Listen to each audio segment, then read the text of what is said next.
Hello नमस्कार श्री स्वामी समर्थ। स्वागत आहे तुम्हा सगळ्यांचं माझ्या यूट्यूब चॅनलवरती। आजचा दिवस तुम्हा सर्वांना खूप छान सुखाचा आणि आनंदाचा जाऊ देत हीच मी स्वामींच्या चरणी प्रार्थना करते आणि आजच्या व्हिडिओला सुरुवात करते। पण त्या अगोदर तुम्ही माझ्या चॅनलवरती जर नवीन असाल तर चॅनलला सबस्क्राइब नक्की करा। त्याचबरोबर कमेंटमध्ये श्री स्वामी समर्थ लिहायला अजिबात विसरू नका। उद्या 9 फेब्रुवारी वार आहे शुक्रवार आणि उद्या आहे मौनी अमावस्या। तर बघा प्रत्येक महिन्यामध्ये अमावस्या येत असते आणि प्रत्येक अमावस्येचं महत्त्व सुद्धा वेगवेगळं असतं। पौष महिन्यामध्ये येणाऱ्या अमावस्येला दर्शमौनी अमावस्या असं म्हटलं जातं। तर या अमावस्याच्या दिवशी आपल्याला माता लक्ष्मीची सेवा करायची आहे आणि त्याचबरोबर आपल्या घरामध्ये साफसफाई सुद्धा आपल्याला करायची आहे आणि घरामध्ये असणारी निगेटिव्हिटी सुद्धा आपल्याला घराच्या बाहेर काढायची आहे। या दिवशी बघा पवित्र नद्यांमध्ये स्नान हे करण्याला अतिशय महत्त्व असतं आणि त्याचबरोबर दान सुद्धा करण्याला अतिशय महत्त्व असतं। प्रत्येक अमावस्येला आपण जर काही छोट्या छोट्या गोष्टी केल्या तर आपल्या घरामध्ये नक्की सुख शांती समृद्धी आणि ऐश्वर हे नांदत असतं। आणि यासोबतच अमावस्याच्या दिवशी आपल्याला काही उपाय सुद्धा करायचे असतात। तर आजच्या व्हिडिओमध्ये तुमच्यासोबत मी एक अतिशय प्रभावी उपाय शेअर करणार आहे। तर हा उपाय तुम्हाला अमावस्येच्या दिवशी उद्या करायचा आहे। पिंपळाच्या झाडाला तुम्हाला अशी एक वस्तू अर्पण करायची आहे, त्यामुळे रात्रीतनं तुमचं नशीब बदलून नशिबाचा भाग्योदय होईल आणि पुढील 7 पिढ्या तुम्हाला कधीही कोणत्याही गोष्टीची कमतरता पडणार नाही। नोकरी, व्यापार, धन, संतान या सर्व इच्छा तुमच्या पूर्ण होतील आणि घराची, मुलांची आणि पतीची अगदी भरभरून प्रगती होईल। त्याचबरोबर 7 पिढ्यांचं जे काही दारिद्र्य आहे, गरिबी आहे, तर ती सुद्धा नष्ट होईल। तर असा हा उपाय तुमच्यासोबत मी आजच्या व्हिडिओमध्ये शेअर करणार आहे, त्यामुळे व्हिडिओ हा स्किप न करता शेवटपर्यंत नक्की पहा, जेणेकरून तुमच्यापर्यंत योग्य ती माहिती पोहोचेल। आणि चॅनलवरती जर नवीन असाल तर चॅनलला पण नक्की सबस्क्राइब करा। तर बघा आपल्या घरामध्ये जर कुठल्याही प्रकारचे दोष असतील, त्याचबरोबर प्रखर पितृदोष असेल, तर त्यामुळे आपल्या घरामध्ये अनेक प्रकारच्या अडचणी येत असतात।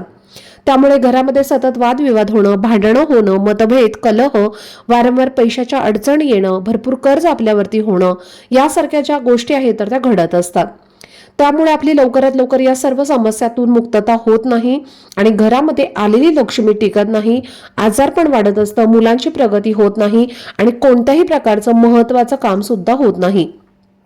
नोकरीमध्ये सुद्धा वारंवार अडथळे येत असतात, बिझनेस असेल तर त्याच्यामध्ये सुद्धा अडथळे येत असतात, बिझनेसमध्ये म्हणावं तसं प्रॉफिट मिळत नाही, तो चांगला चालत नाही, यासारख्या अनेक प्रकारच्या अडचणी या घरामध्ये येत असतात।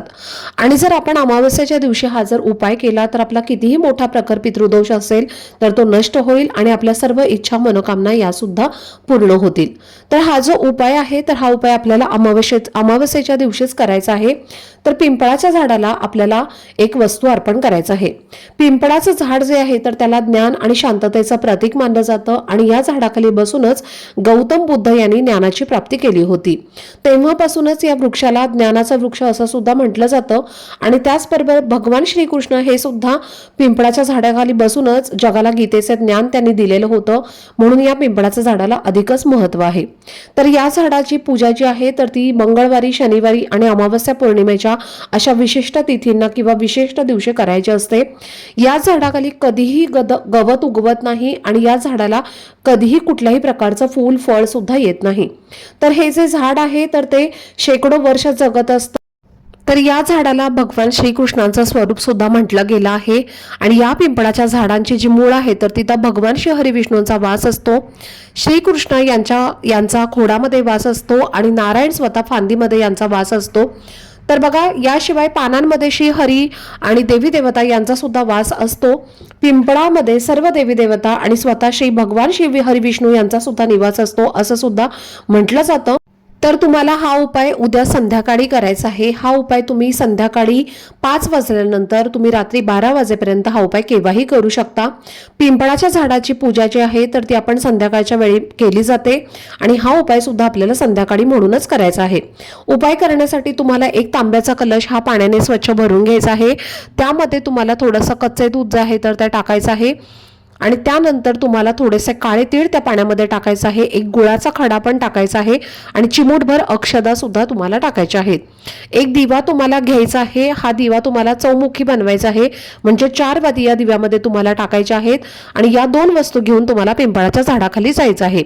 पाणी जे आहे तर ते तुम्हाला पिंपळाच्या झाडाच्या मुळांना अर्पण करायचं आहे आणि चौमुखी दिवा तुम्हाला तिथे प्रज्वलित करायचा आहे।